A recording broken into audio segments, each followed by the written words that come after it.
The UES Prometheus was the ugliest ship. In the human fleet, that was not an opinion, it was a fact, and everyone agreed on it, including the people who flew her. She was 800 m long, built in 2301, and had been patched so many times.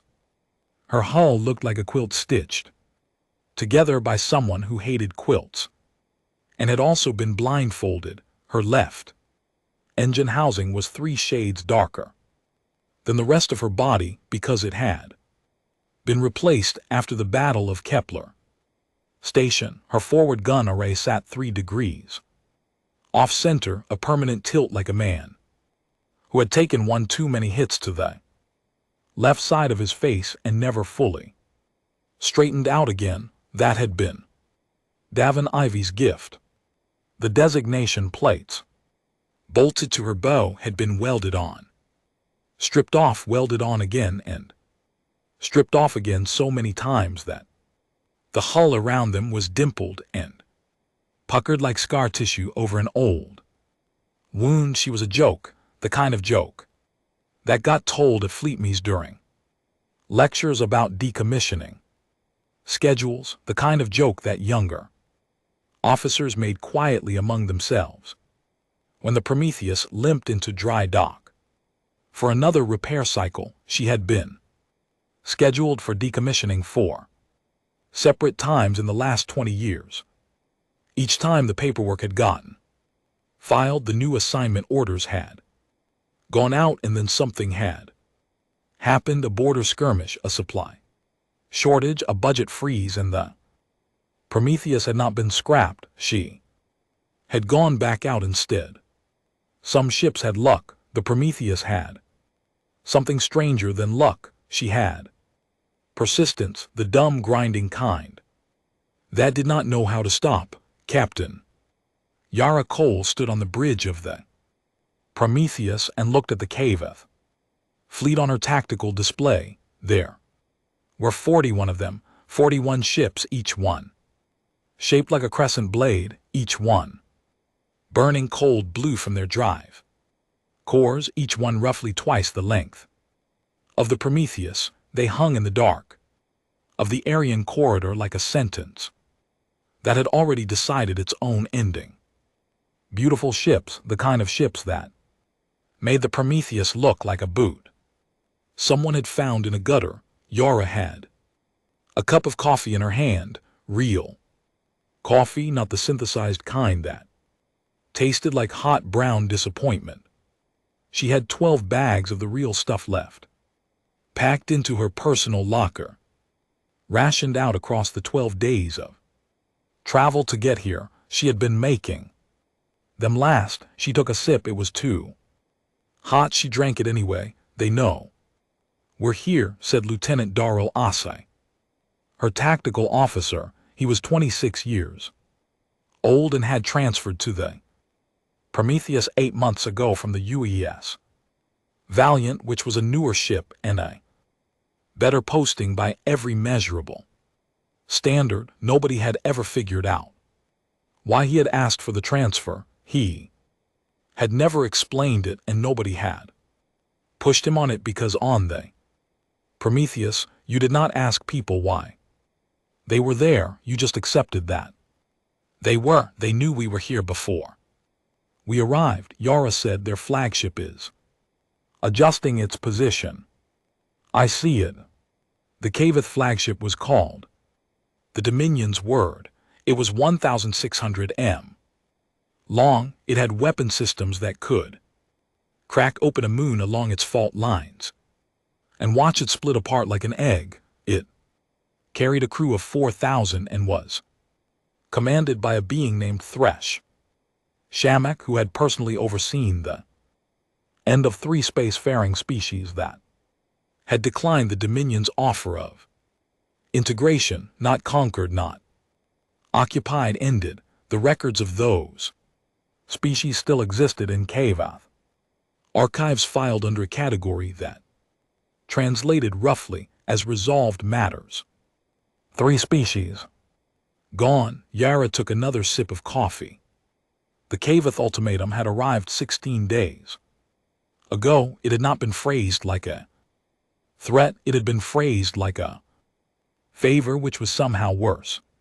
The Dominion was extending to humanity the great honor of integration. All humanity needed to do was surrender administrative authority over 12 of its 40 colony worlds, dismantle its military fleet down to a small peacekeeping force, and accept Cavith governance over its outer territories. In exchange, humanity would receive protection, access to Cavith trade networks, and the privilege of existing under the same banner as 600 other species. 600 species, all of them integrated, all of them no longer quite themselves. The Human Council had met for 3 days. They had argued, they had modeled outcomes on every variable they could quantify. They had run projections on the cost of resistance versus the cost of surrender, and the projections had not been kind to resistance. Then they had voted. The vote was not close. Yara had received her orders 6 hours after the vote closed. She was to take the Prometheus to the Aryan corridor and deliver humanity's response to the Dominion's offer. Her orders did not need to specify what that response was. The Council had not sent her out here with a white flag. She looked at the 41 crescent ships burning cold blue in her display. Then she looked at her own. The Prometheus had 14 functional weapon systems out of an original 18. Her shields ran at 83% of rated capacity because 3 of her emitter nodes had burned out at Callaway's Drift, and the replacement parts had been aboard a supply ship that had never arrived. Her reactor was sound. Myra had made certain of that, the way a mother makes certain her child has eaten before anyone else at the table but her. Secondary power conduits ran hot and needed to be manually vented every 90 minutes or they would trip the circuit breakers on decks 7 through 9. Her crew numbered 340, down from a full complement of 420. The Prometheus was not a ship that drew volunteers. 340 people against 41 ships. Yara drained her coffee to the last swallow. Open a channel, she said. The response came 11 seconds later. Cave communication technology was faster than human tech. Most cave technology was faster, denser, more efficient. They had been traveling between stars for 600 years before humanity had figured out how to leave its own solar system. They had a head start of 6 centuries, and they wore it the way old money wears its age, not loudly, just permanently present in every room. The face that appeared on Yara's screen was not Thresh Shamk, it was Vitha, the Dominion's lead translator. The Cavith resembled a praying mantis that had studied human body language carefully and applied about 70% of the lessons.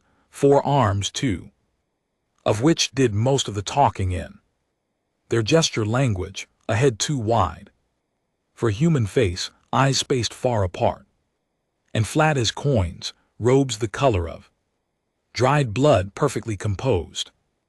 Captain Vethsa said in English so clean it had no accent at all. We expected more ships. We brought what we needed.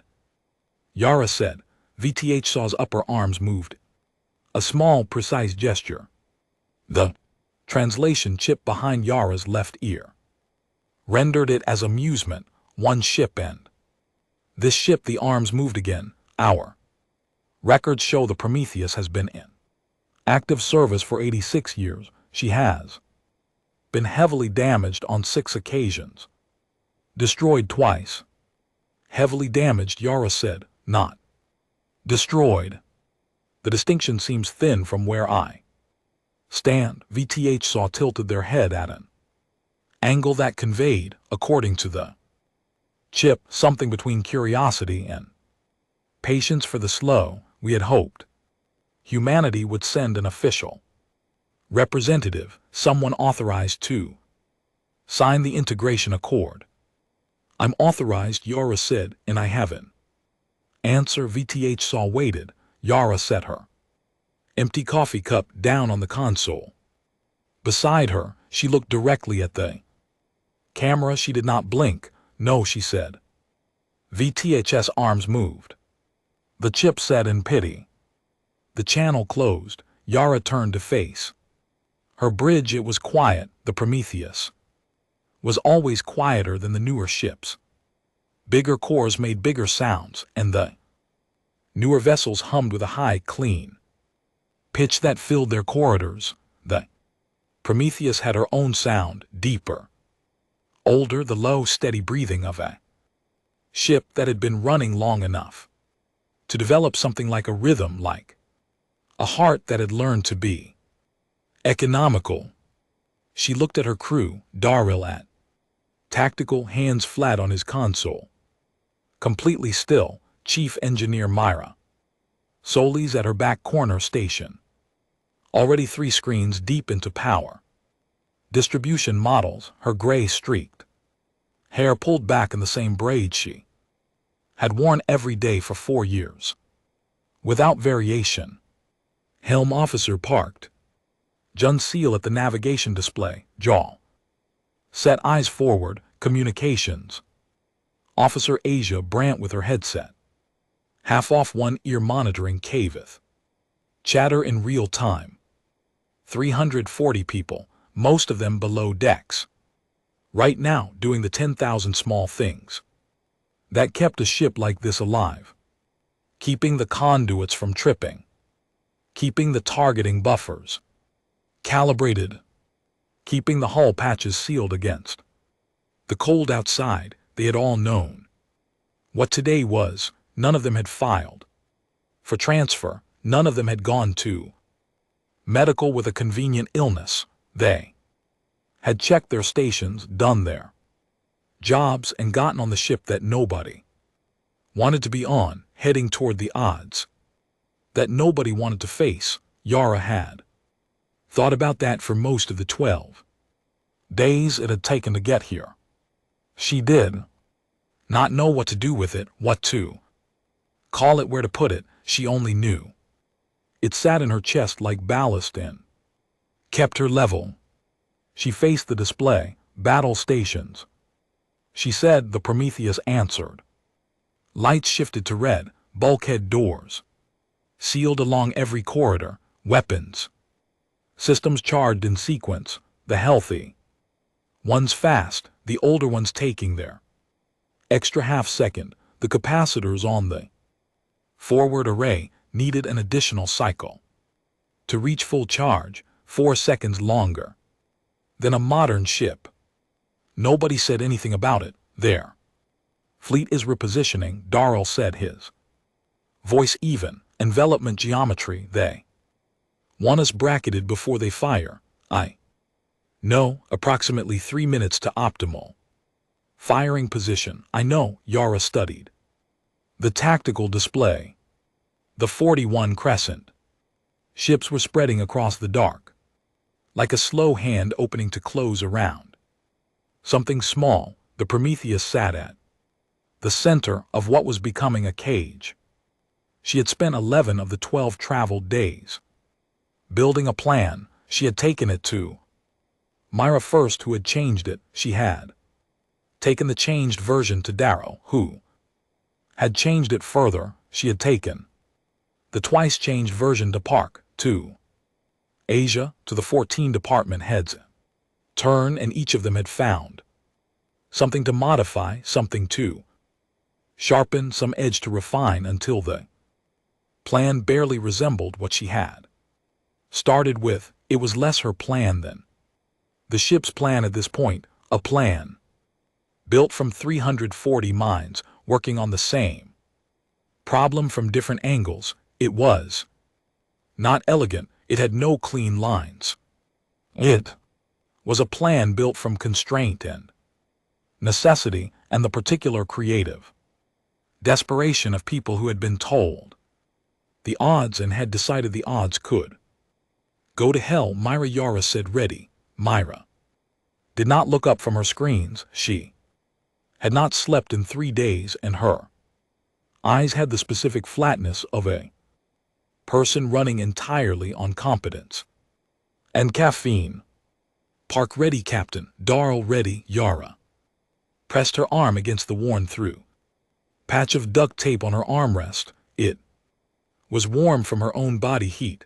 Outside the viewports, the stars were absolutely still. They did not care. They would be there after this, one way or another, burning the same as always. The K think this ends fast, Yara said. Let's make them wrong about that. The Prometheus moved. She was slow compared to the Crescent ships. That was simply factually true, and there was no point pretending otherwise. But slow was not the same as predictable, and Park Junio had been flying this ship for 6 years. He knew her the way you know a language you grew up speaking, not as a set of rules, but as instinct, as reflex, as something that lived in the hands before it reached the brain. He pushed her into a hard lateral burn, not retreating toward the jump point and not charging the formation center. He took her sideways at a diagonal angle that the Caith geometry had not fully weighted, because it was not the rational move. The rational moves were retreat or charge. This was neither. The Prometheus slid sideways through the dark like a bar fight, spilling in an unexpected direction. The first Cavith volley came in exactly where Yara had calculated it would, based on the arc of their formation spread. It caught the Prometheus across the rear port quarter, and her shields absorbed it with the sound felt more than heard of a deep bell struck once through the hull. 83%. Down to 71. The ship shuddered. On a lower deck, someone dropped something metal. It rang against the floor. One clean note and was gone. Shields holding, Darrell said. Return fire. Delta and Epsilon full spread. The Prometheus fired. Her guns were old. Her targeting software was 3 version cycles behind standard, because the current update crashed in deep space cold, and Myra had eventually told Fleet Command to keep their update, and Fleet Command had sent back a formal reprimand. And the old software had stayed because it worked. It worked because Myra knew every quirk of it and had manually recalibrated the targeting buffers twice a year for 4 years running. The spread hit Cave's ship Delta across its forward crescent. Delta's shields held. Of course they held. Cavith's shields were very good, but Caith's shields were engineered to absorb energy in predictable geometric vectors, and the Prometheus's guns fired in slightly wrong directions because of the 3 degrees offset on the forward array, and some of the shots arrived from angles that Delta's emitter geometry had not been built to handle at full efficiency. Delta's port bow shield flickered just once, less than a second. Noted, Dar said quietly. He was already recording. The second Cavith volley came in. Park rolled the Prometheus through a full 360 degrees rotation, not the optimal maneuver by any conventional measure, but the fastest way to bring her vententral shields to bear, and the vententral shields were still at 91%, because they had not taken a hit yet. The bridge tilted. Gravity compensators caught most of it. Yara's empty coffee cup slid off the console. It hit the floor. She did not look at it. She was looking at the display where 41 blue icons moved and adjusted, and Recalculated, their formation tightening. Like a fist, they were good, they were. Very, very good, and they were slightly confused. Not badly, not visibly, but the Prometheus was not following the predicted behavior model, and that small confusion was costing the Cavith commander roughly 2 seconds per decision cycle as he updated his calculations. 2 seconds over a long engagement. 2 seconds per cycle was the difference between an equation that closed and one that didn't. Yara's plan was not a plan to win a battle, it was a plan to survive long enough for the battle to become something the Cavith Dominion in 600 years of expansion had never encountered before. Myra, she said. 60%. Myra answered she knew what was being asked. Give me 8 more minutes. You have 6. A pause. I'll need another coffee. Someone on the bridge laughed. Short cut off. The Prometheus took another hit and the lights dipped and came back, and she was still moving in the flagship Dominions. Word Commander Thresh Shamak watched the engagement data and felt the first small cousin of concern settle at the base of his secondary thought cluster. Not worry. He had not felt genuine worry since his campaign against the Drothi collective 40 years ago. This was smaller than that, a tightening, a slight wrongness in the data.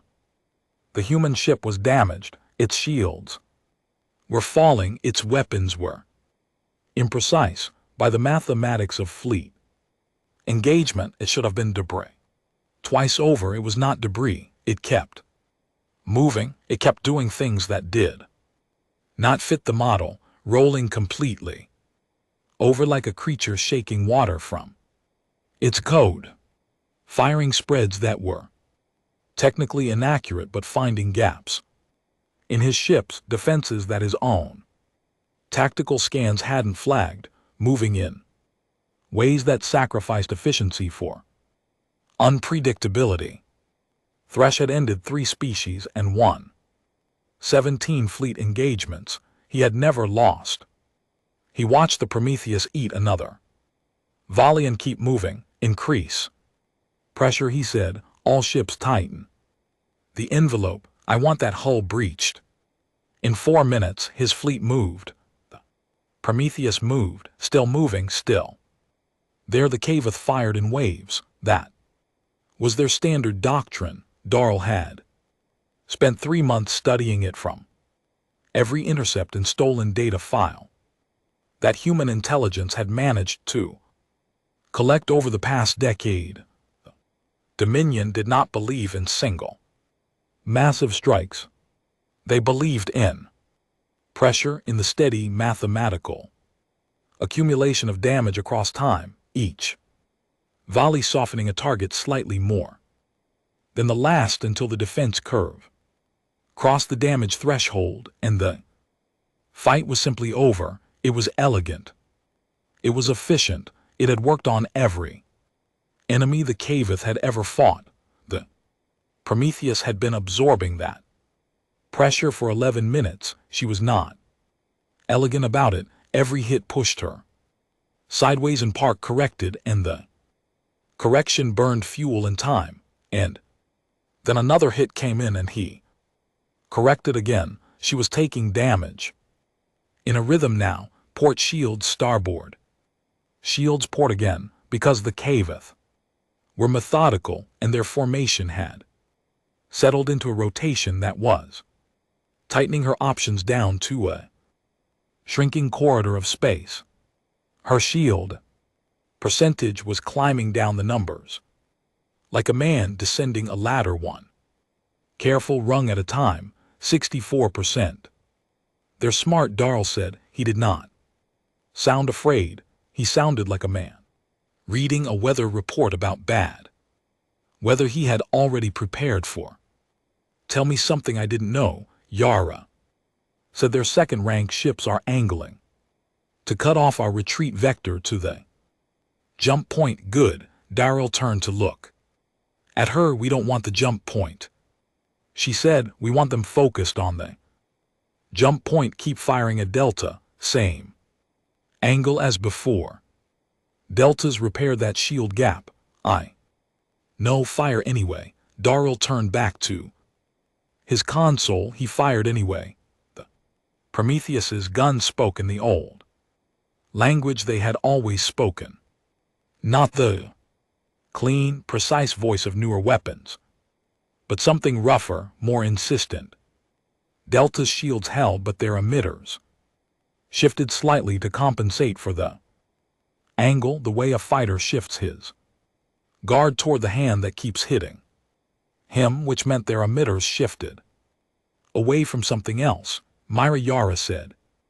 78% Myra said 5 minutes for a sound from the back of the bridge, not quite a word. 4 minutes Myra, fine, a pause. Fine, 3 decks below the bridge in the engineering section that occupied the entire midspine of the Prometheus. Chief Engineer Myra Solis was doing 3 things at once. She was monitoring the secondary power conduits, which were running at 140% of standard temperature because she had rerouted power from the ventilation systems on decks 4 through 6, and the extra load was making the conduit sweat. She was directing her team of 14 engineers in real time, each of them at a different critical station, each of them receiving her instructions through their earpieces in the comm, clipped short-north hand she had developed over years of working with people in loud, dangerous places. And she was putting the last calibrations on the things she had spent 4 months building in the back corner of the engineering bay, behind the secondary coolant tanks, in the space that was technically classified as spare parts storage, but had not held spare parts since she had quietly emptied it out. The thing did not have an official name yet. Myra called it the reversal because that was what it did, and because she was an engineer, and engineers named things for their function. It was ugly the same way the Prometheus was ugly. It was built from components that were not supposed to be combined, using principles that 3 separate physicists at the UES engineering core had told her were theoretically sound but practically impossible. And she had looked at those 3 physicists with the expression she used on conduits that were telling her they couldn't run any hotter and gone ahead anyway. The core idea was simple. The cave shield system worked by projecting a coherent energy field around a ship calibrated to absorb and disperse incoming kinetic and energy-based attacks. It was very good at this. It was so good at it that attacking a caveth ship with standard human weapons at standard human energy levels was the tactical equivalent of throwing pebbles at a wall of water. The attack just got swallowed, but the shield did not know what it was absorbing. It only knew the vector and the energy level. It dispersed all incoming energy in the same way regardless of source, which meant theoretically that if you hit a caveth shield with energy that the shield itself had generated tuned to exactly the same frequency as the field, the shield would attempt to absorb its own emission. It would try to disperse itself. Theoretically, the 3 physicists had spent 2 weeks explaining to Myra why this was theoretically sound but practically impossible, because you could not capture and remit caveth shield energy without a receiver array tuned to caveth field frequencies, and you could not tune a receiver array to caveth field frequencies without a direct scan at close range, and you could not get close range without getting shot, and getting shot would destroy the receiver array. Myra had listened to all of this Then, she had taken the targeting sensors from a decommissioned probe, rebuilt them at 400% sensitivity, mounted them on the exterior of the hull behind the Prometheus's own shield layer, protected close, pointed outward, and had them recording Caveth field emissions every time a shot came in and hit our ship's shields. Every hit, 11 minutes of hits, she had 4 months of theoretical calibration and 11 minutes of live real frequency data. The reversal was at 78% ready. She needed 4 more minutes and she was going to use 3, she said into her earpiece. Her assistant engineer answered instantly, ready, bypass the regulation limiters on conduit 7 through 9. I need that power, that'll run them. At 165, they'll trip. They won't trip, Myra said, because you're going to be standing right there with your hand on the manual override. A brief silence. Yes, Chief. The conduits began to run hotter. On the bridge, Yara was keeping the Caveth fleet looking at the wrong thing. It was the oldest trick in any kind of fight. You make someone focus on one hand while the other hand does the work. The difficulty was that the Caveth were not easily fooled. They were experienced. They had fought 100 wars. They had tactical systems that processed 10,000 variables simultaneously and flagged anomalies faster than any human brain could track, but they were also certain. That was the thing about certainty. It was a kind of blindness. The Caith were certain this fight had one outcome. Clear's throat. They were certain they Prometheus was dying, and it was shields down to 59% now. 2 weapon systems offline from hull damage, 1 crew member in medical, and 2 more with minor injuries from consoles that had blown out under the electromagnetic stress of repeated hits. They were certain that what they were watching was a slow and inevitable process reaching its conclusion. Certain minds stopped looking for surprises. The Prometheus had been engineered accidentally to produce surprises, not because anyone had designed her that way, but because 86 years of getting hit and staying running had filled her with crew after crew of people who had learned to do more with less, and that knowledge had accumulated in the ship's operational culture. The way mineral deposits accumulate in old pipes, layer by layer, invisible until you needed it. Their flagship is moving up, Darrell said. Yara looked at the display. Thresham had decided to stop being patient. Dominion's word was advancing through the formation, coming to the front of the engagement arc, a 1,600-meter ship, moving to personally close the distance. He's done waiting, she said, apparently. Good, Asia, open a channel to the fleet. She paused. Our fleet, Asia Brandt tapped her console. You're on, Captain. The human fleet was not 41 ships.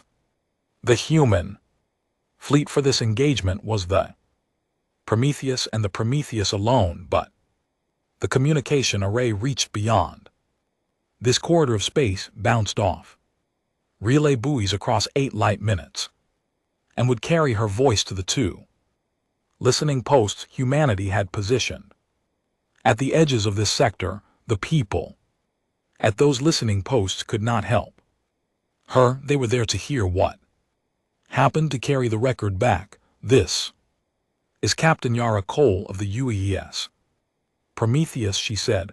We are 11 minutes into engagement with the Caveth Dominion fleet, 41 ships. Their flagship is closing. She kept her voice flat and even. We're still here. She closed the channel. Myra, she said. 91%, Myra said. Her voice had a different quality now. Tight. The voice of someone threading a needle in a moving vehicle. 2 minutes. Their flagship will be in optimal range. In 90 seconds, Darrow said. Nobody said anything to that. The Prometheus took another hit, the worst one yet, a direct volley from 3 Cavith ships firing in coordinated sequence. The shots timed to arrive within a half second of each other on the same vector, hammering the same section of shield with almost no interval for recovery. It was a designed collapse technique, and it very nearly worked. Shields down to 47%.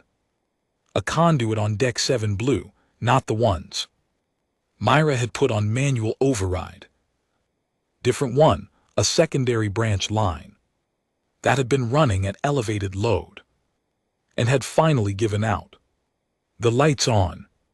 The bridge went to emergency red for 3 seconds before the automatic rerouting kicked in and the standard panels came back on. In those 3 seconds, the bridge was very dark and very quiet. Then the lights returned and everyone was still at their stations. Park had not taken his hands off the helm controls. Darrell had not moved. Asia was already talking to damage control. The bridge crew of the UES Prometheus sat in the dark for 3 seconds and kept working. Yara looked at them. She did not say anything. There was nothing to say that would mean more than the fact of them being there. Their flagship is slowing. Darrow said range 4,000 km. They're going to hit us with the primary battery. The Dominion's words, primary battery, could fire a focused beam that had in previous engagements cut other ships in half along their spinal axis. Clean single shot. Thrashing was going to personally finish this. Myra Yara said 98%. A pause that lasted exactly 1 second. Ready target. Their flagship, Myra said, has to be their flagship. Biggest shield emitter in the formation. Most energy for the reversal to use. Yara looked at the 1,600-meter ship filling the front of her tactical display. The Dominion's word, 4,000 crew. The ship that had ended 3 species. Park, she said. Captain, take us directly toward the flagship. Full power. The bridge went very still. Full power, Park said. Not a question, not a protest, a confirmation. Full power, head on, don't deviate. Park's hands moved on the controls. Prometheus stopped her sideways drift and swung her bow directly at the Dominion's word. Her remaining engines fired at maximum. The old ship shuddered along her entire length, a deep resonant vibration that Yara felt through the armrests of her chair, through the deck plates under her boots, through the walls. She could have reached out and touched. The Prometheus had not run at full power in 3 years. She sounded like she was being asked to remember something she had almost forgotten. She remembered. She surged forward. Yara watched the distance counter on her display. 4,000 km. 3,600. 3,200. He's going to fire, Darrell said. I know, Captain. Myra Yara said, on my mark, ready. 2,800 km.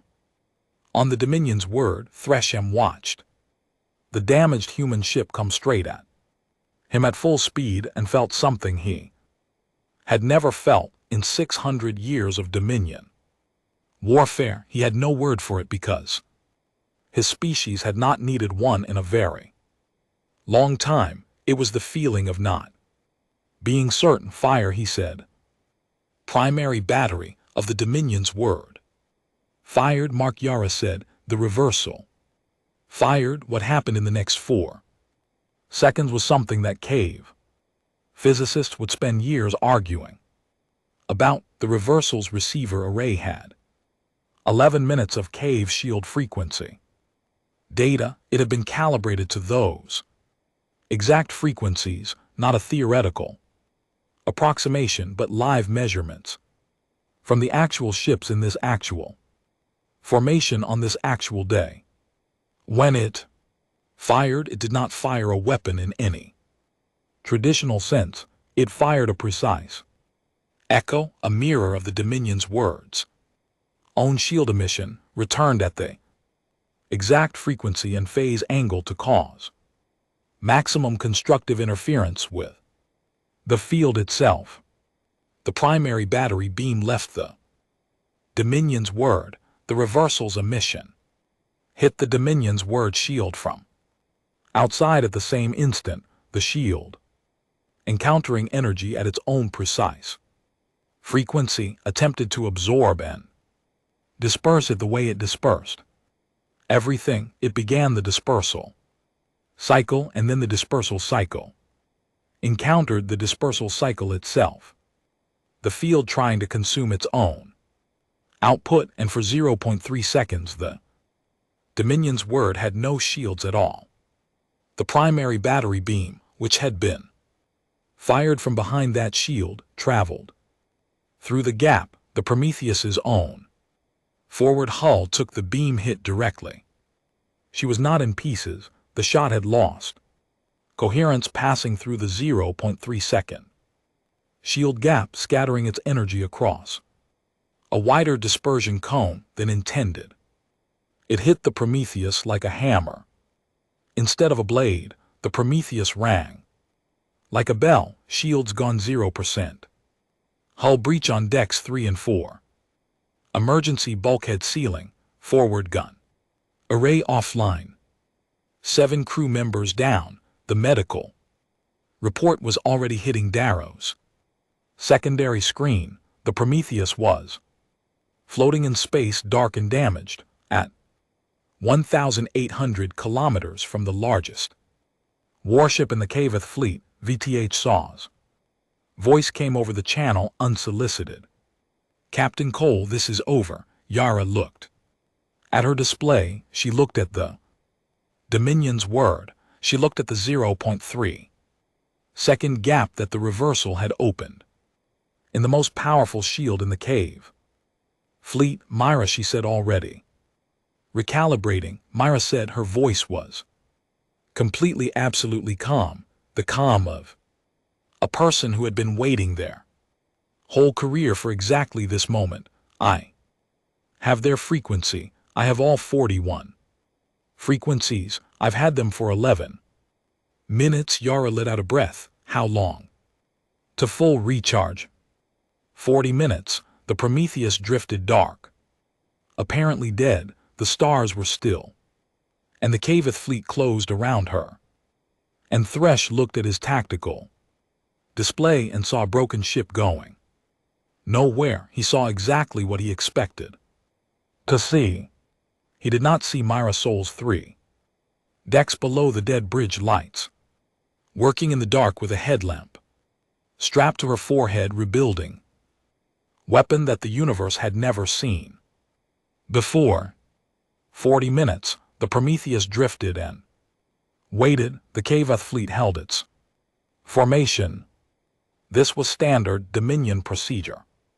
After disabling a hostile vessel, you did not immediately move in. You maintained your position, kept your weapons charged, and gave the enemy crew time to realize their situation. Time worked on a damaged crew the way water worked on stone, not fast but thoroughly. Thresham had seen it many times. The longer a crew sat in a broken ship in the dark, the more clearly they understood that the math had decided against them. Then they talked. Then it was done.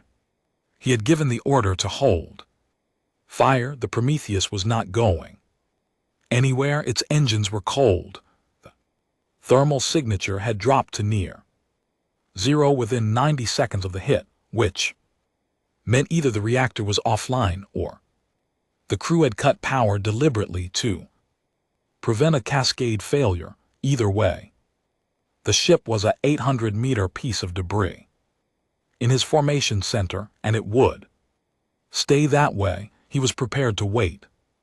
He was a patient commander. Patience was a tool like any other. The Dorothy Collective had been patient warriors. He had been more patient, and they were gone. Patience was a competition he had never lost.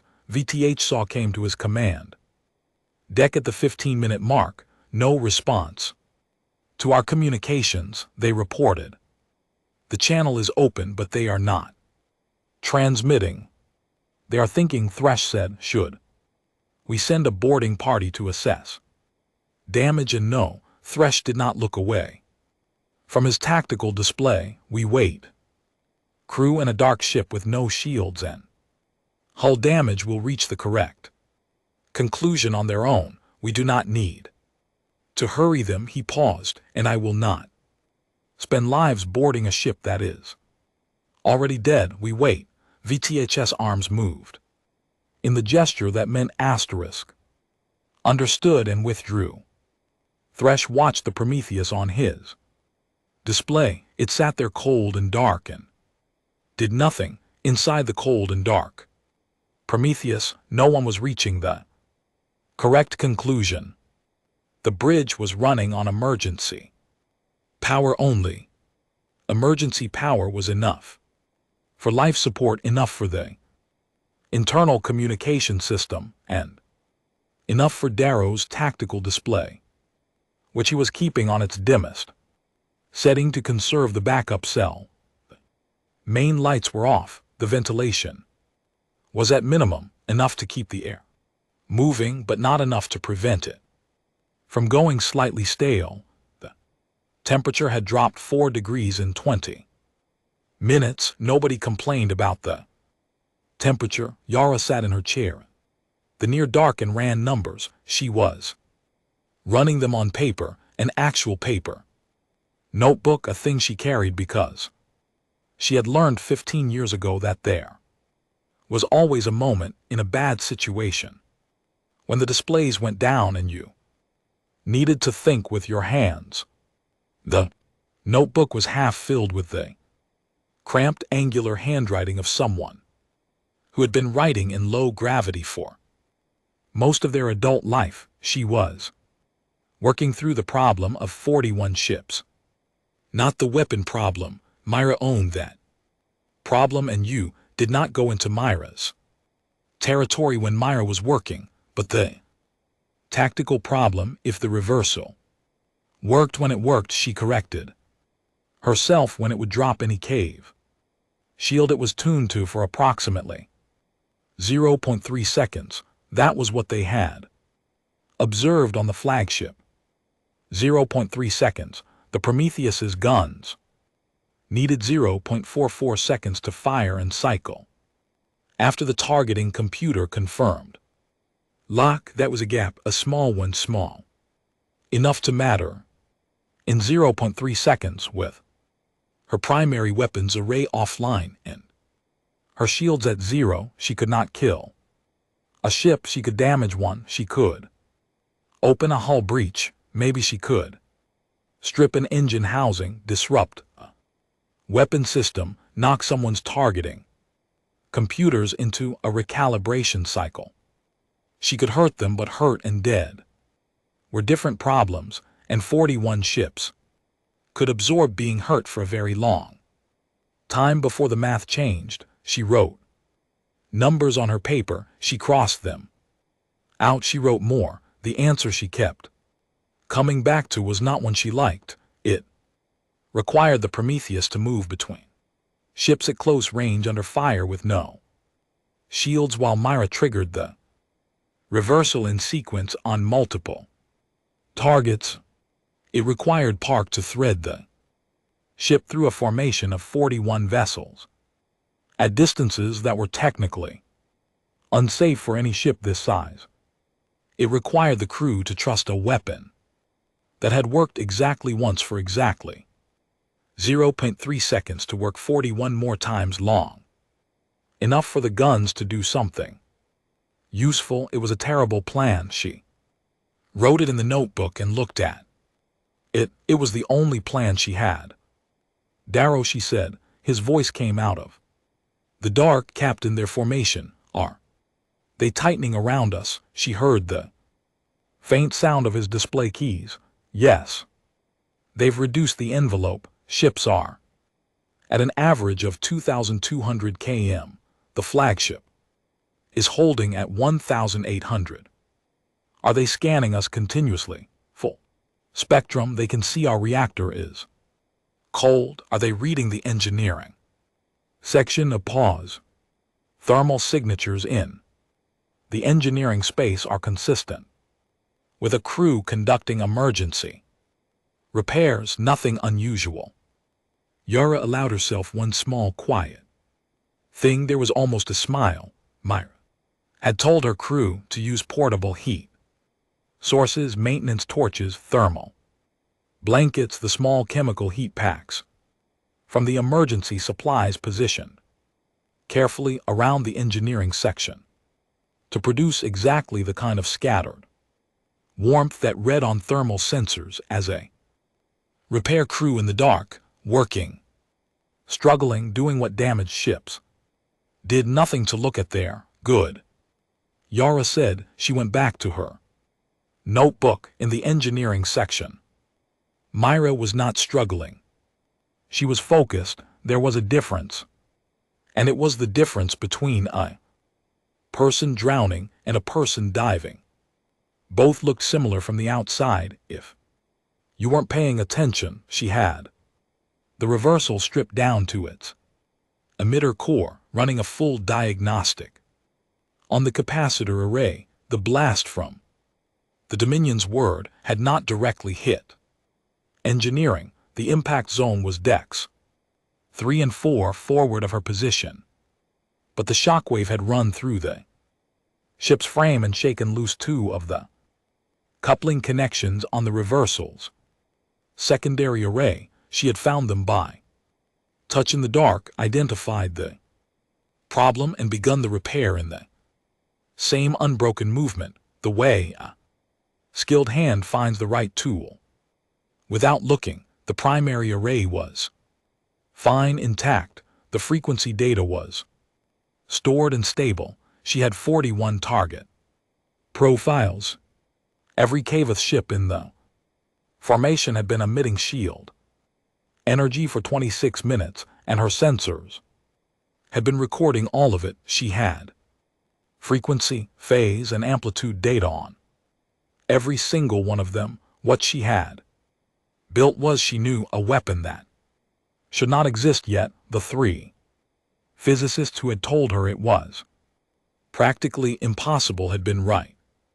That it was practically impossible with the technology humanity currently possessed. They had run their models on the assumption that you needed purpose-built Kavath frequency emitters to retransmit the captured energy, hardware that humanity had never made and would have taken years to develop.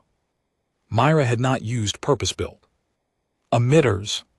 She had used the Prometheus's own shield emitters, the ones that were now offline because there were no shields left to project. Prometheus's shield emitters turned around, pointed outward instead of inward, not projecting a human shield field, instead broadcasting a precisely calibrated signal on Kavath frequencies, using the Prometheus's own power plant as the energy source. An old ship with no shields, using the hardware that used to make shields to destroy someone else's. She reattached the second coupling connection and heard it click into place. Ko, she said. Ready, her assistant said from 3M away. Run the secondary diagnostic.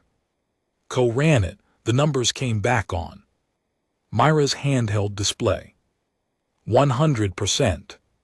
Myra sat back on her heels on the cold deck and looked at what she had built and felt the specific satisfaction of a problem solved. Not pride exactly, more like the closing of an equation, the feeling of a door fitting perfectly in Its frame, 41 targets, she said. Yes. Sequencing them by proximity to the Prometheus, closest ship first. Understood. Tell the captain we're ready, Yara. Received the message at the 23-minute mark. She had been expecting 35, maybe 40. She had built her plan around 35 minutes. She sat very still for 3 seconds and recalculated. Then she set down her notebook. All stations, she said into the shipwide comm. This is the captain. Her voice went everywhere, every deck, every section, the medical bay where 4 crew members were being treated, the whole repair teams that had been working in vacuum suits on the breach sections, the gun crews who had been sitting at their dead weapons in the dark waiting. You have 2 minutes to reach your stations and be ready. What happens next will happen fast. Do your jobs. She closed the channel. Park, she said, hands on the controls. Park said from the dark beside her, what I'm about to ask you to do is impossible. She said, I know. I need you to thread this ship through a caveth formation at 1,200 km per hour while Myra drops their shields and our guns fire into the gaps. You will have less than half a second per target. If you miss a line and we hit one of their ships, we die. Park said, yes, and if I don't miss, Yara looked at the dark where his face would be, then they do, she said. Park's hands tightened on the controls. I haven't missed a line in 6 years. I know, Yara said. That's why you're sitting there. She turned back to her display. The Prometheus was dead center in the cave formation, 41 ships around her. The Dominions were at 1,800 km ahead, patient, waiting for the conversation that was not coming. Myra, she said, ready, Darl, weapons ready. Primary array is still offline. 14.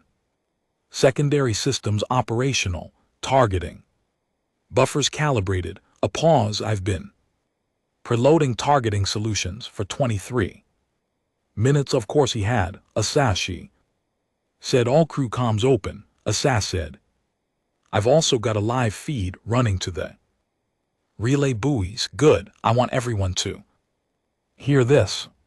She opened the channel to the relay buoys to the listening posts 8 light minutes away to whoever was listening beyond this corridor of dead dark space. This is Captain Yara Cole, UES Prometheus, declaring engagement with Cave Dominion forces. Aryan corridor, time 9:47. Ship time. She paused just for a moment. We're going to see how many of them we can take with us. She closed the buoy channel and looked at Thresham's ship. She thought about 3 species who had said no and been filed under asterisk resolved matters. She thought about 340 people sitting in a dark ship waiting for her word. She thought about her coffee cup on the floor somewhere in the dark behind her. Reactor, she said to Myra. Ready, full power. The Prometheus's reactor came back, not gradually, not carefully, all at once, full ignition. The way a sleeping heart kicks back to life from a defibrillator, sudden, violent, enormous. Every light on the ship blazed on simultaneously. Every system came online.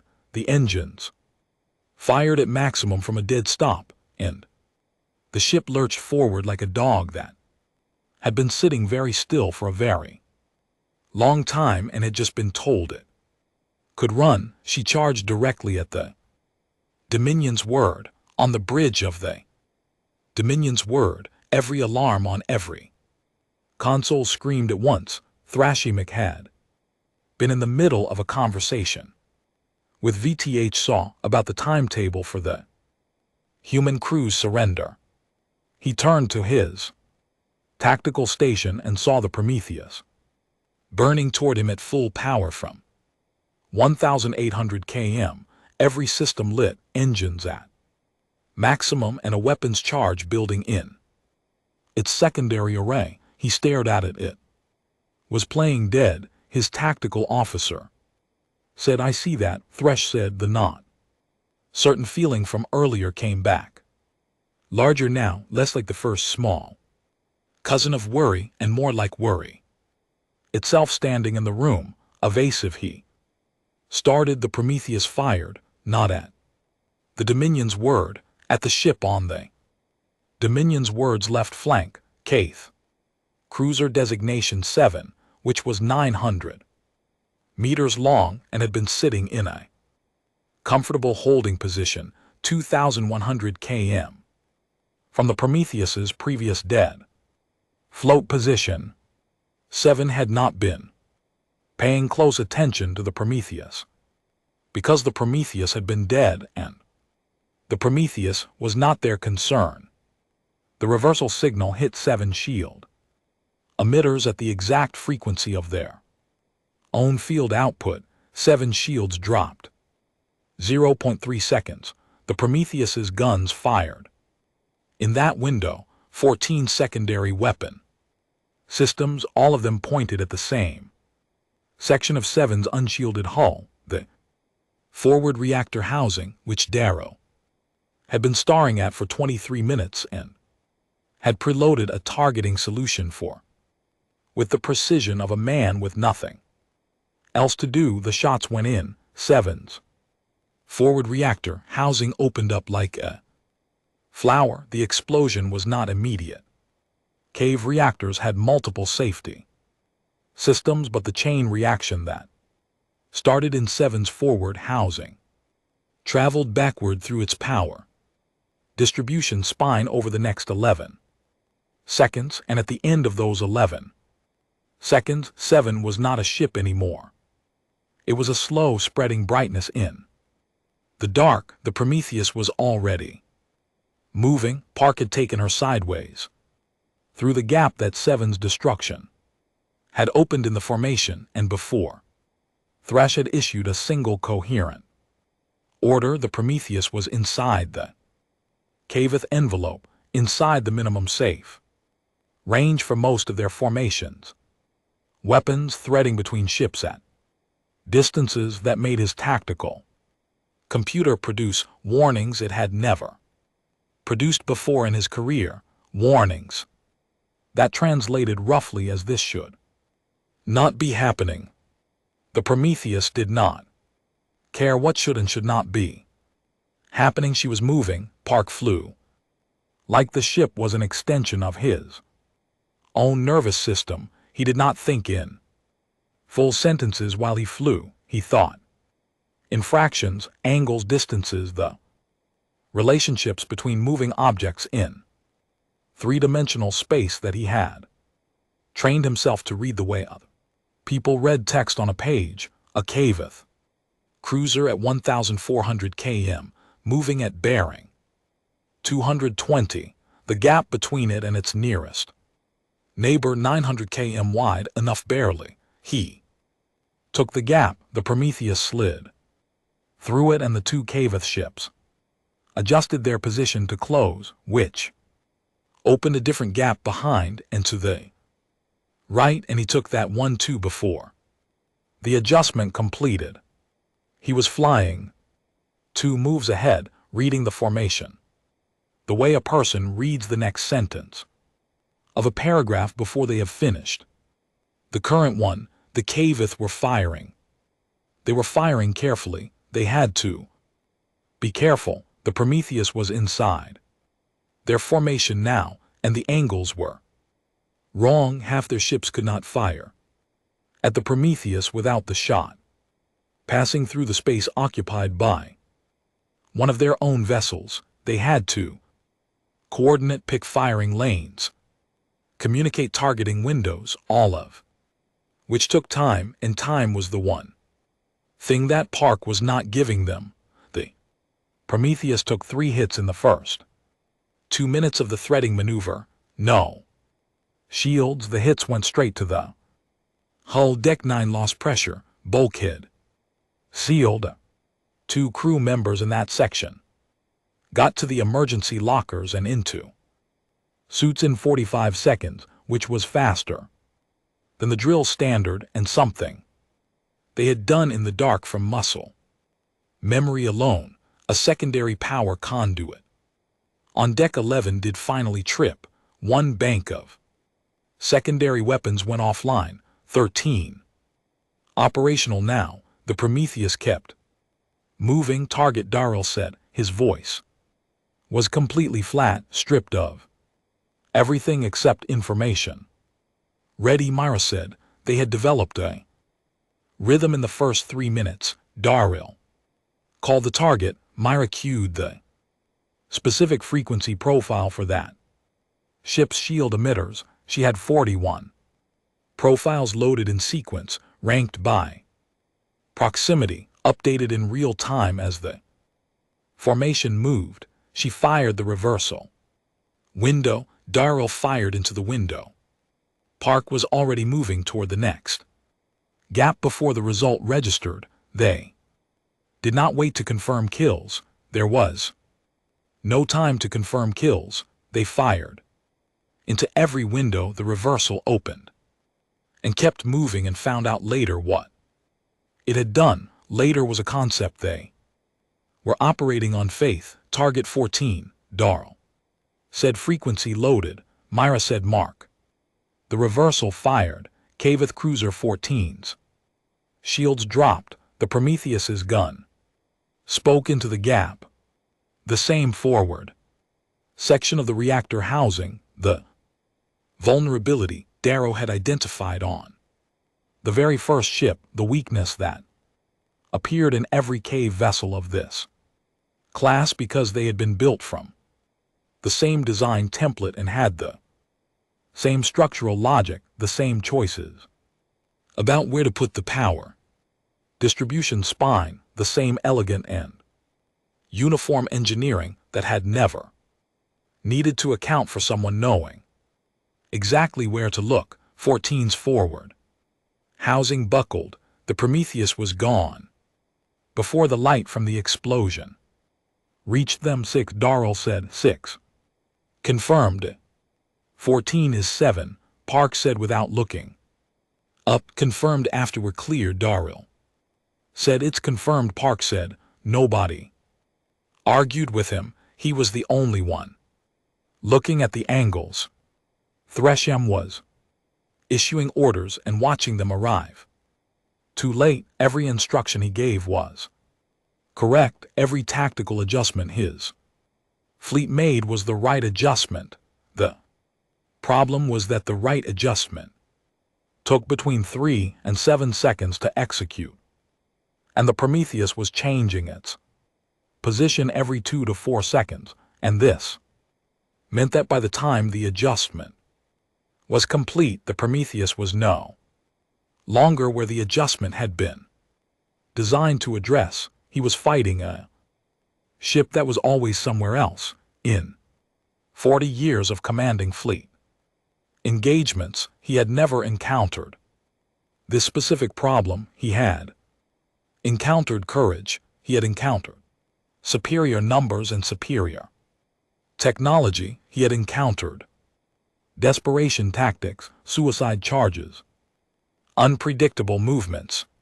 He had filed all of them under the same category: variance within expected parameters. This was outside expected parameters. The human ship had no shields. It had taken direct hull hits. By his damage assessment, it should have been structurally compromised to the point of sluggish maneuvering, like a bleeding animal that could still move but only slowly. Instead, it was moving faster than it had at the start of the engagement. It was moving like it had stopped carrying the weight of trying to survive and had switched to something else. He watched his tactical display. Ship 7 destroyed. Ship 12 reactor breach, power loss, combat ineffective. Ship 14, the assessment was still Running, significant hull damage weapons. Offline. Ships 3 and 22, collision avoidance. Maneuvers had pulled them out of there. Formation positions, creating gaps that the Prometheus had already used. They were not dying fast enough to panic him. But they were dying. That had not happened before, not to one of his fleets. Concentrate fire on, he started. Commander, his tactical officer's voice had a quality in it that Thresh did not. Like restraint, the restraint of someone delivering news they did not want to deliver. They are inside minimum safe engagement range for the primary battery. If we fire the primary battery at their current position, the blast cone will extend into Ship 9's engine section, then move Ship 9. Ship 9 is executing evasive maneuvers to avoid a collision with the Prometheus. Moving it out of the blast cone would put it directly in the Prometheus's projected path. Thresh looked at the display.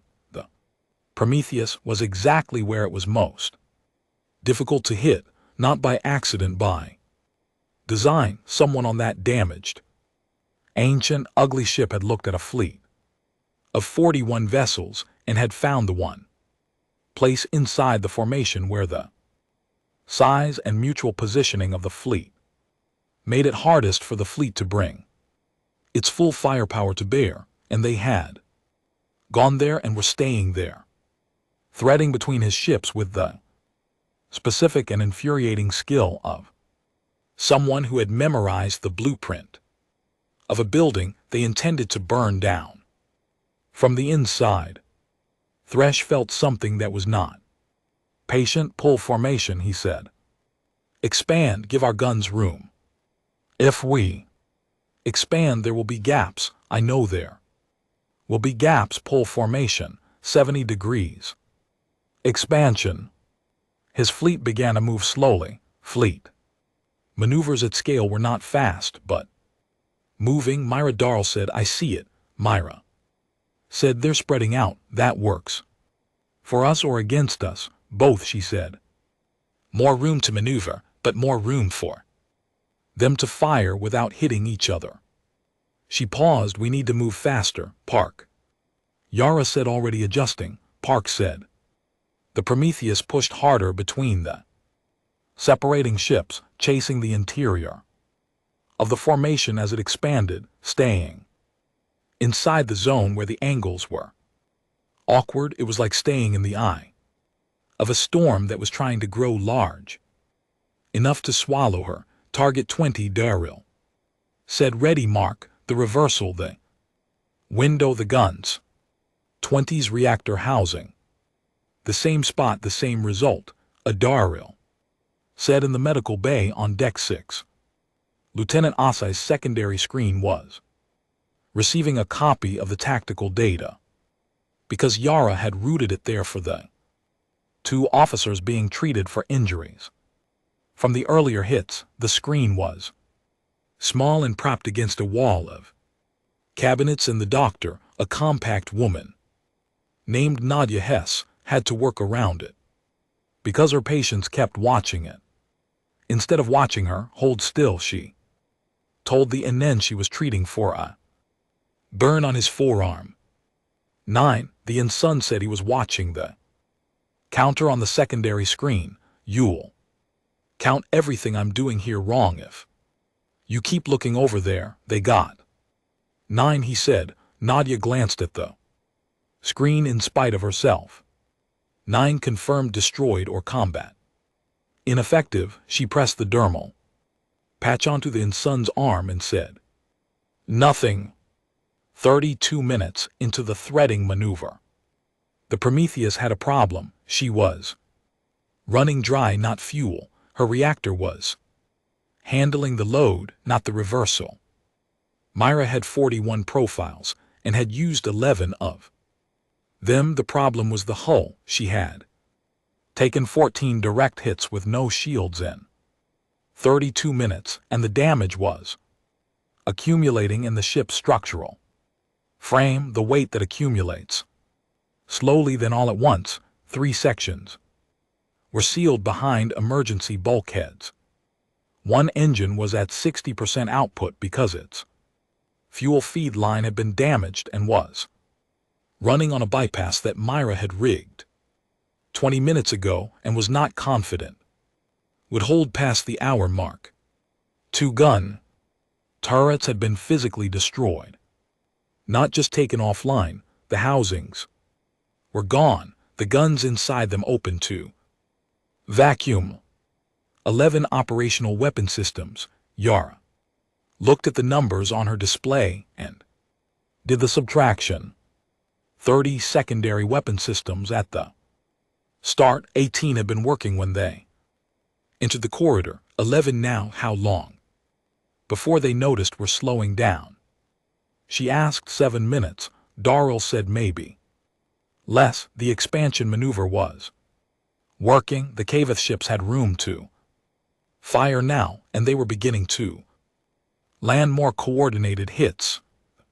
Threading was getting harder. Parks' hands were moving continuously in small, constant adjustments, the way a rider adjusts to a horse that has started to stumble.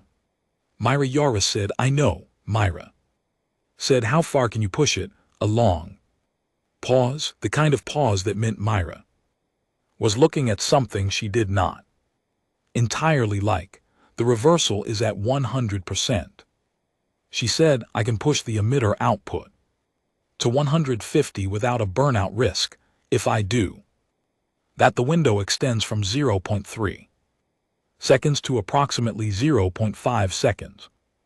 That's enough for the primary array if we get it back online. If Myra said the word was doing a lot of wait, how long for the primary array? The targeting computer is intact. The physical array itself, 2 of the 4 gun barrels are structurally intact. Other 2 are gone. A pause. With 2 barrels, we lose about 40% of the salvo volume, but 2 barrels of the primary array put out more energy than all 11 secondary systems combined. Yara ran the math in her head. How long? She said again. Myra said 20 minutes. 20 minutes at their current rate of hits and damage accumulation. The Prometheus had maybe 15 before the structural integrity dropped below the threshold where the engine bypass would fail and they would genuinely stop moving. Can you do it in 12? The pause again. 12 minutes, Myra said, requires me to leave the reversal controls. Co can run the reversal. Co has been running it for the last 6 minutes. Myra said, I handed off when the rhythm was established. Another pause. I just didn't tell you. Yara closed her eyes for exactly 1 second. How long? She said for the 3rd time. 10 minutes if nothing else breaks. Go. Myra went. Those 10 minutes were the worst 10 minutes the Prometheus had ever spent in 86 years of service, and she had spent 11 minutes at Kepler Station with her left engine on fire and her hull breached on 7 decks with a crew of 60 trying to save 290 passengers from a colony transport that had lost thrust. So that was saying something. Co ran the reversal. She ran it well. She had watched Myra operated for 32 minutes. And she had a mind that retained patterns the way other minds retain faces. Her hands moved on the controls with the concentrated care of someone doing something they had not done before but were very determined to do correctly, like a person parallel parking for the first time on a busy street with a car full of people watching. 121-13. Target 30 was running. KO's 15th. Confirmed hit, the Prometheus's 16th. Overall, not counting the damage they had inflicted on half a dozen others that were still operational but wounded. The Cavith fleet was down to 25. Functional ships. Thresh had stopped trying to coordinate a formal tactical response. He had stopped because the Prometheus was doing something that his tactical doctrine did not have a category for: fighting a retreat that was not a retreat, moving backward through the expanding formation while continuing to hit his ships from inside, like a wasp that had gotten inside a fist and could not be crushed without crushing the fist. He had issued an order that he had never issued in 40 years: general engagement, all ships. Fire at will. It was not elegant, it was not coordinated. It was the order of a commander who had looked at the elegant and coordinated options and had not found one that worked. 25 ships began firing in every direction that did not contain another Cavith ship. Prometheus took 5 hits in 90 seconds.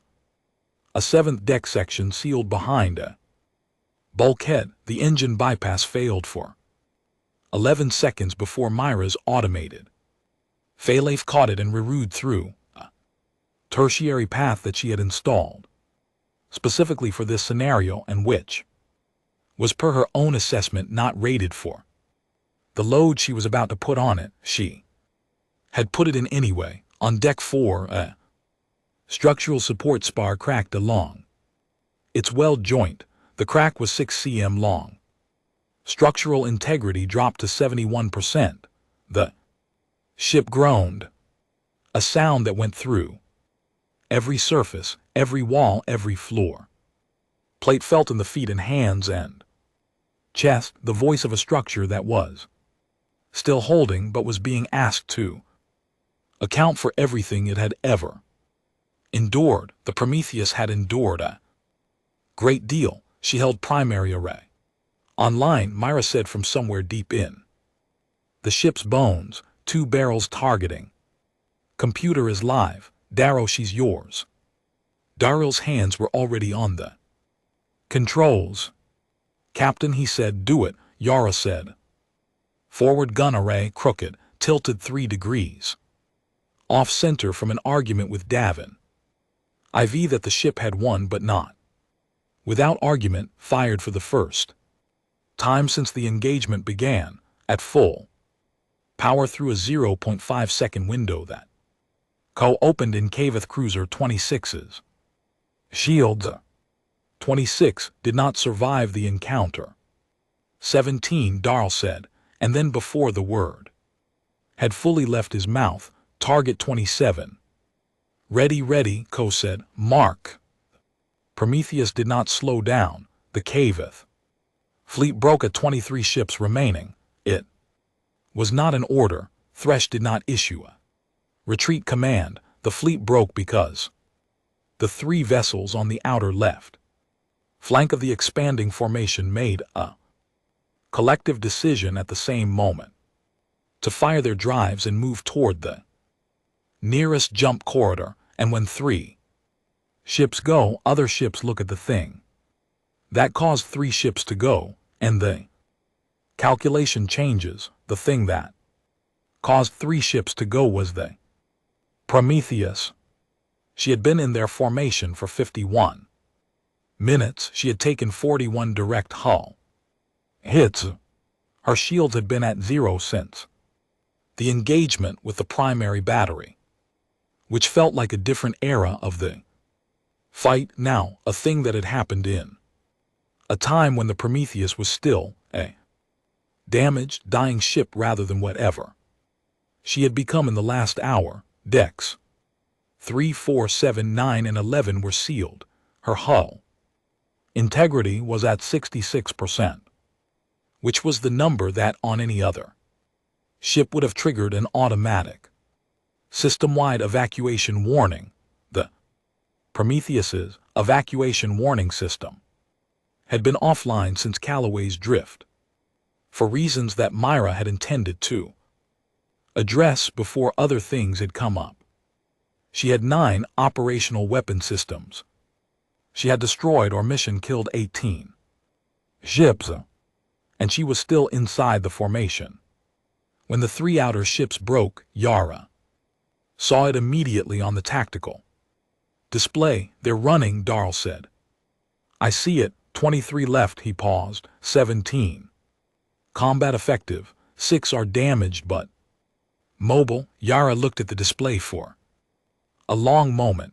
23 ships, 17 that could still fight properly. The Prometheus had 9 guns, a primary array running on 2 barrels, hull integrity that the structural monitoring system had given up trying to assess accurately, and an engine tertiary bypass that was Myra's current estimate about 40 minutes from catastrophic failure. The math had not resolved in humanity's favor, not by any clean accounting, but the math had changed. Park, she said. Captain, get us to the edge of their formation, keep the gaps wide, moving.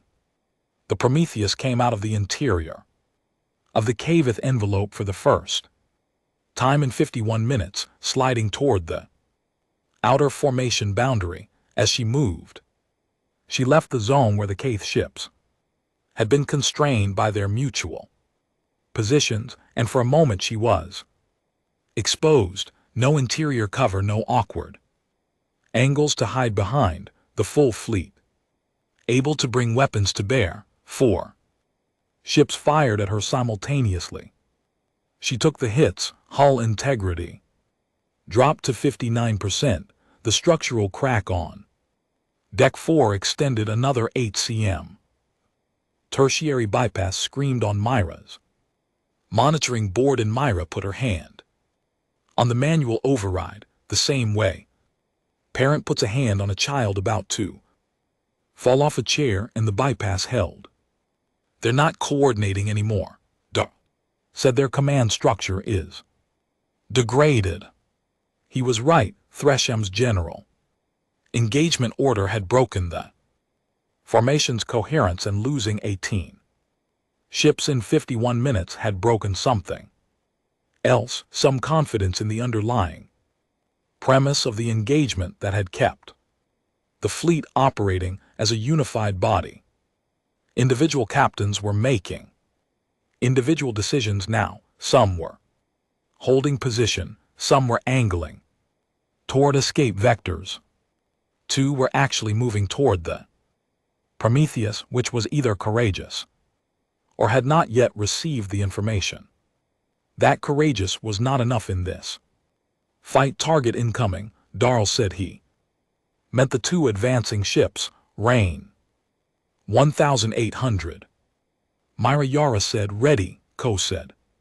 Myra was in the hall somewhere doing things with the secondary power grid that she had not explained to anyone because there was no time to explain. Take the closer one first, Yara said to Darrow.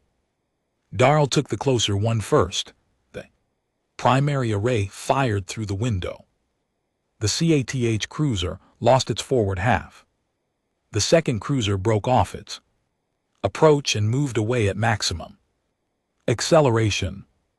19, Darl said. Tell them, Yara said to Asia. Asia opened the Caveth channel. This is Captain Cole, Yara said. Prometheus, you have 19 destroyed or combat ineffective. She kept her voice at the same flat, even pitch she had used for every transmission today. Not angry, not triumphant, just a person giving a report. You are going to keep losing ships until you leave this corridor. I suggest you do that now. She closed the channel. Thresham heard the transmission and did not respond. He was standing at his tactical station. He had stood for the last 40 minutes because sitting had started to feel wrong, looking at a display that had gone from 41 blue icons to 19. The 19 that remained were scattered. 2 were in active retreat. 3 were maneuvering to cover gaps the lost ships had left. His fleet no longer looked like a fleet. It looked like what was left of one. He had not issued the retreat order. He was still not going to issue it, not because he was too proud. He had retreated before when retreating was the tactically correct decision, but because issuing the retreat now would mean something he had not been willing to face for the last 40 minutes, it would mean he had lost. Not a skirmish, not a setback in engagement, a full engagement with a single human ship, one ship, a ship that was 86 years old with a crooked gun array and a crew of 340 people and hull plates that looked like they had been put on by someone who had run out of the right size and had improvised. He looked at the tactical display. VTH came to his side. "Commander," they said quietly. Their arms did not move. They were too tired to gesture. "What?" he said. "The Prometheus's hull integrity is critically low. Our remaining ships can sustain fire until she will keep moving," Thresh said. "Even at 50% hull integrity, she will keep moving. At 30%, she will keep moving." He paused. "That ship does not stop." VTH was quiet. "She has not stopped once," he said.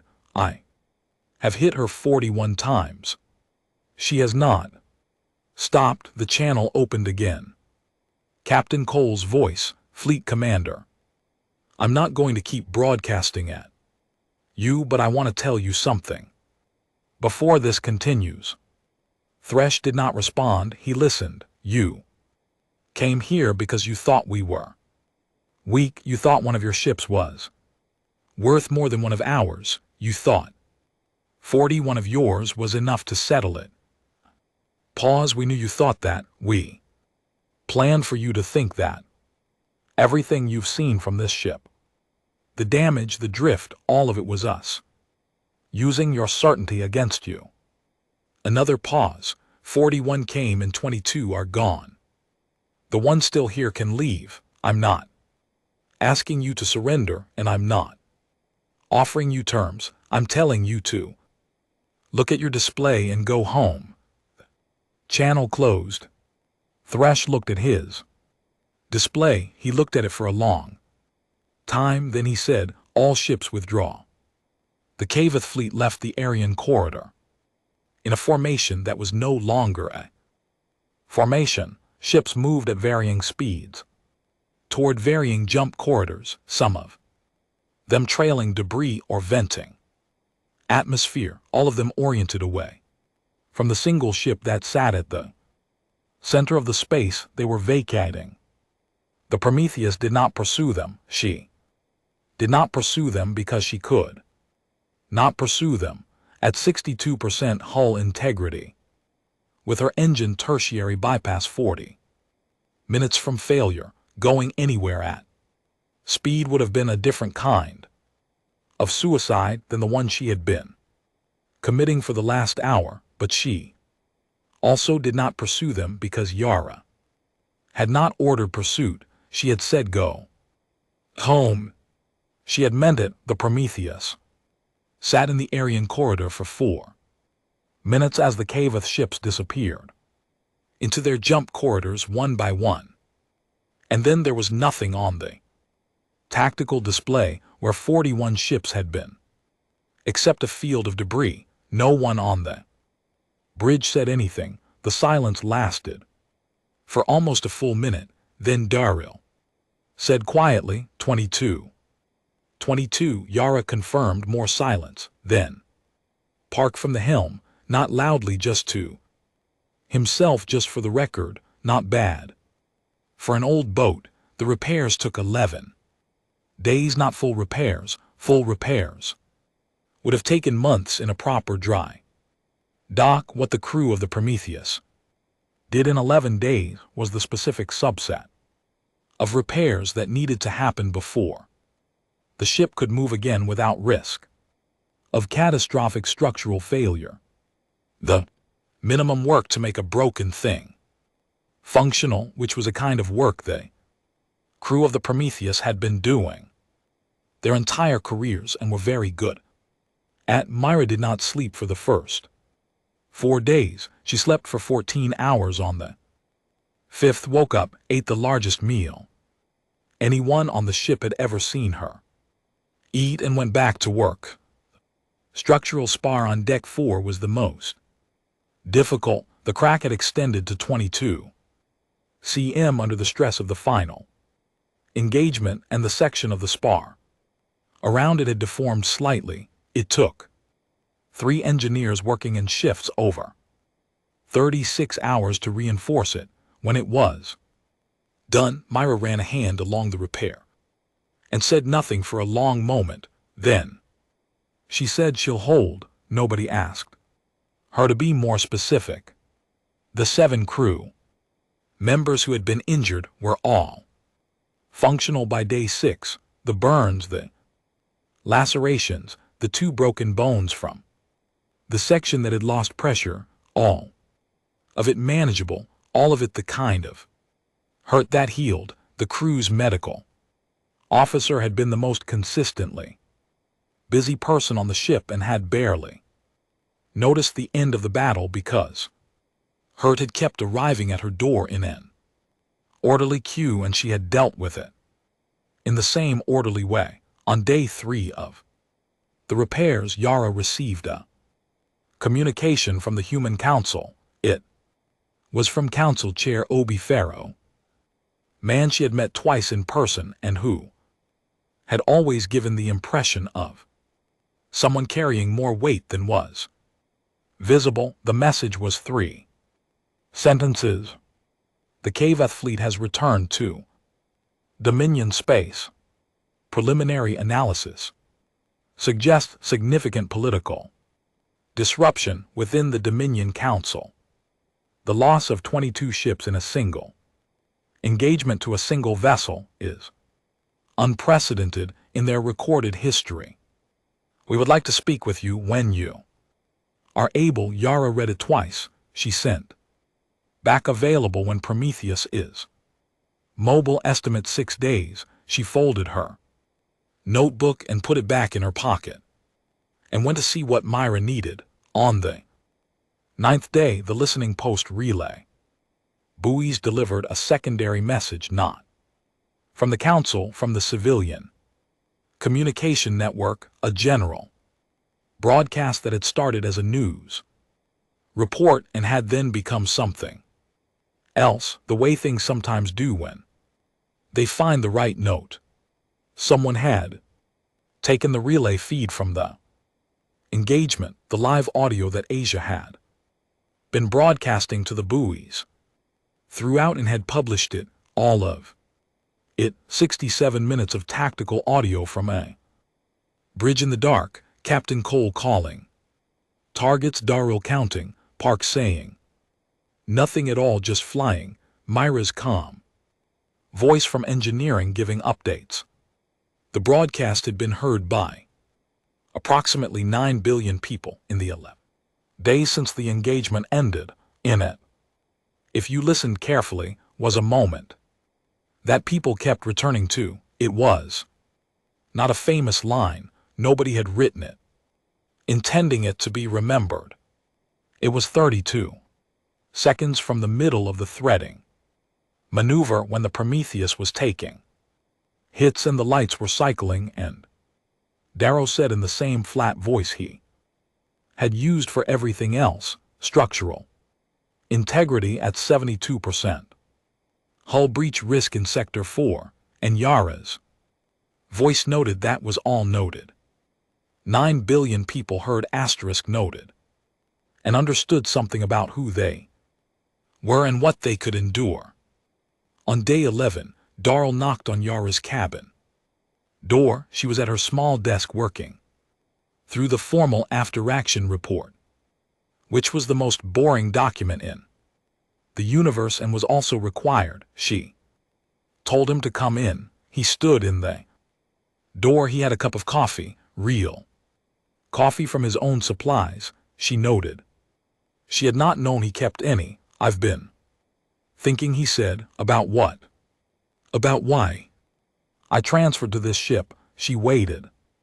I've been trying to find the right way to say it for 8 months. He looked at the coffee cup. I think what I knew when I was on the Valiant was that the newer ships were very good at doing expected things. The Valiant had better guns and better shields and faster systems and better odds in any scenario the tactical models could build. He paused. I just kept thinking that the scenarios the models couldn't build were the ones that were going to matter. Yara looked at him, and the Prometheus seemed like a ship that had been living outside the models for a long time, he said, and I thought the people who flew her probably knew how. He put the coffee cup on her desk. That's why I transferred, he said. He left. Yara looked at the coffee. She picked it up. It was the right temperature. Outside the viewport of her small cabin, the Aryan corridor was dark and empty, and perfectly still. The debris field from the battle was too scattered to see. From here, just the dark and the stars burning in it the same as always.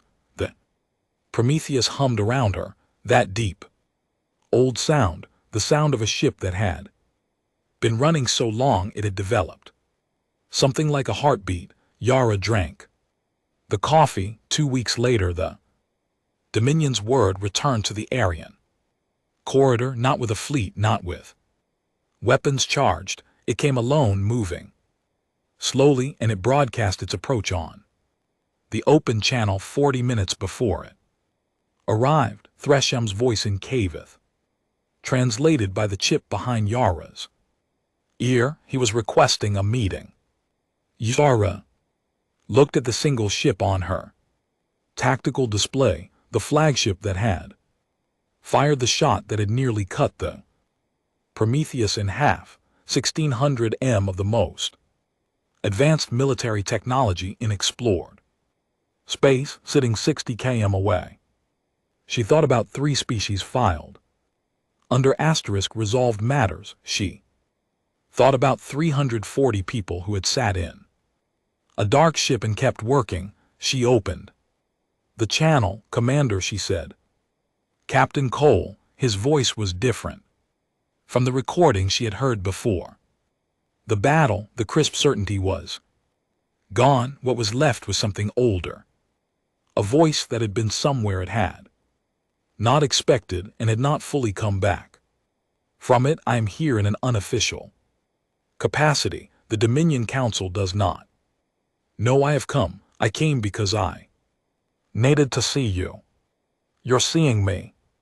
Yara said. A pause. I have fought 34 fleet engagements, he said. I have fought species that were more advanced than you. I have fought species that had numerical advantage. I have never lost a fleet engagement. Another pause. I want to understand what you did. Yara thought about how to answer that for a moment. She looked around the bridge. Darrell at his station, Park at the helm, Asa with her headset on, monitoring the repaired consoles, the patched hull, the ducted tape on the armrest, the whole beloved, ugly, battered reality of the place she had commanded for 7 years. We didn't do anything complicated, she said. You destroyed 22 of my ships. We took everything you knew about us and used it. You knew we were slow. You knew we were old. You knew our ship was damaged. She paused. You knew exactly what we were. You just didn't know what we would do with it. Silence on the channel. I have 600 years of records, Thresh said. Every species the Dominion has encountered, every engagement, every outcome. A pause that lasted a long time. I do not have a category for the Prometheus. Make one, Yara said. You're going to need it. She closed the channel. She sat in her chair for a moment. The duct tape was warm under her arm. Then she picked up her notebook and opened it to a clean page and went back to the after action Report, which was still the most boring. Document in the universe, the Prometheus. Hummed, still here, still moving.